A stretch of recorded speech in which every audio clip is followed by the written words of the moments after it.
एक कन्या उत्पन्न हुई भृगु जी की, जिस कन्या का नाम हुआ श्री। यही श्री साक्षात भगवती महालक्ष्मी हुई।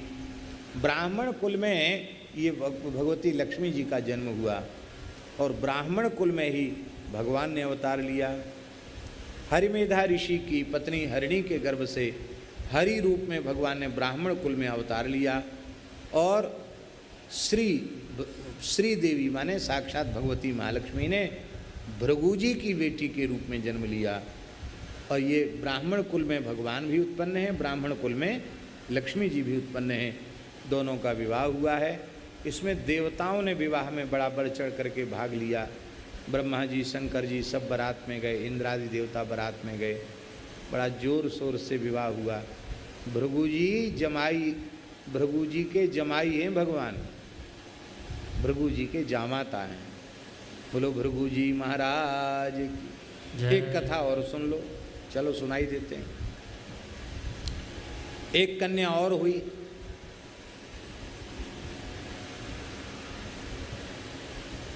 उस कन्या का नाम था दरिद्रा।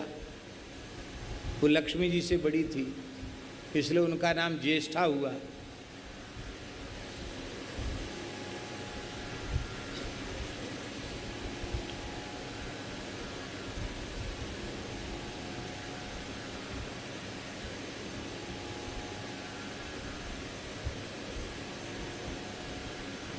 अब भगवान तो लक्ष्मी जी से विवाह करेंगे, दरिद्रा से विवाह कौन करे? और दरिद्रा बड़ी है। बड़ी के ब्याह के बिना छोटी का ब्याह कैसे हो? भगवान बेचारे कुंवारे ही रह रहे थे। दरिद्रा से विवाह कोई नहीं करना चाहता था। तब उद्दालक नाम के ऋषि हैं, उनके मन में आया कि चलो भगवान से संबंध तो जुड़ जाएगा, विवाह हो जाएगा तो भगवान की पत्नी की बड़ी बहन से विवाह होगा तो भगवान हमारे साड़ू भाई हो जाएंगे। तो साड़ू भाई भगवान से रिश्तेदारी तो हो जाएगी। बोले कोई बात, और भगवान का विवाह हो जाएगा। उन्होंने कहा ठीक है। तो दरिद्रा से उन्होंने विवाह कर लिया। अब दरिद्रा देवी जैसे ही आश्रम में पधारी, बोले ये गौ सेवा बंद करो, एक गायों के रवाने का शब्द हमको प्रिय नहीं है। ये वेद पाठ हो रहा है, ये सब बंद करो। स्वाहा स्वधा तर्पण श्राद्ध ये सब बंद करो। ये जहाँ रहता वहाँ तो हमारी बड़ी बहन लक्ष्मी जी रहती हैं, जहाँ ये सब कुछ नहीं होता वहीं मैं रहती हूँ। दरिद्रा है ना। बोले भाई आश्रम की गतिविधियाँ तो बंद नहीं हो सकती। बोले यहाँ तो मैं नहीं रह सकती। तब उन्होंने उनको पीपल के नीचे बिठा दिया। बैठ जाओ देवी पीपल के नीचे, और बिठा दिया तो बिठाई दिया। बोले यहीं बैठो। पीपल के नीचे बैठ गई बेचारी। अब रोना शुरू किया दरिद्रा जी ने, ना हम इधर की रही ना उधर की रही, हमको तो आश्रम से बाहर निकाल के पीपल के नीचे बिठा दिया। लक्ष्मी जी को अपनी बड़ी बहन की बड़ी चिंता।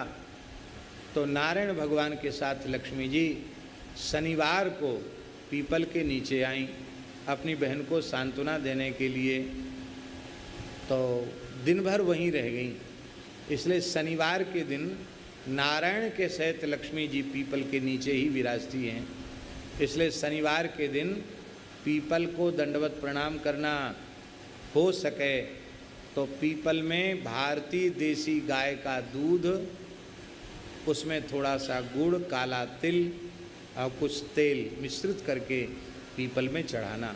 इतना नहीं हो तो केवल जल ही चढ़ाना। और कम से कम 4 प्रदक्षिणा पीपल की करना, पीपल का आलिंगन करना। सैकड़ों जन्मों में भी वह व्यक्ति दरिद्र नहीं होता जो शनिवार को पीपल का स्पर्श कर लेता है, कभी दरिद्र नहीं होता।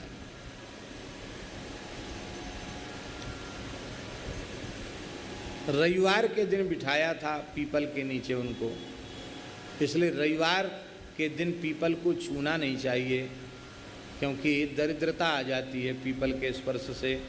रविवार को मत छुओ, बाकी सब दिन जल तो रोज चढ़ा सकते हैं, पर रविवार को पीपल का स्पर्श नहीं करना चाहिए। शनिवार को विशेष रूप में पीपल का पूजन करना चाहिए, उससे शनि ग्रह की पीड़ा भी शांत होती है। कोणस्था पिंगलो बभ्रू कृष्णो रौद्रोंत को यमः सौरी शनिश्चरो मंदः पिप्पलादेन संस्तुतः एतानि दशनामानि अश्वत्थाग्रे तु यह पठेत शनैश्चर कृता पीड़ा न कदाचित भविष्यति। शनि ग्रह की पीड़ा समाप्त हो जाती है, ऐसा है। इस प्रकार से बड़ी सुंदर सुंदर पुराणों में कथाएं हैं। बोलो लक्ष्मी जी महारानी की।